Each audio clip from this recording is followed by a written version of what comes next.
receivers in Wilmington, Ohio.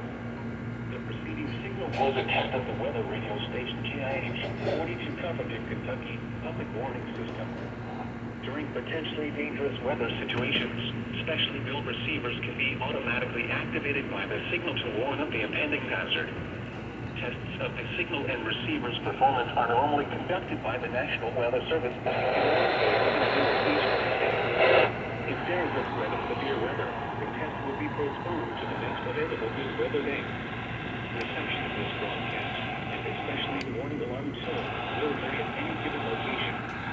Still very rarely, normal or noticeable at greater distances from the transmitter can occur even though you are using a good quality receiver in good working order. The warning alarm tone will be activated for hazardous watches and warnings for the following counties in Ohio: Brown, Butler, Claremont, Clinton, Hamilton, Highland, and Warren. In Kentucky: Boone, Bracken, Campbell, Carroll, Gallatin, Grant, Kenton, Mason, Owen, Pendleton, and Robertson.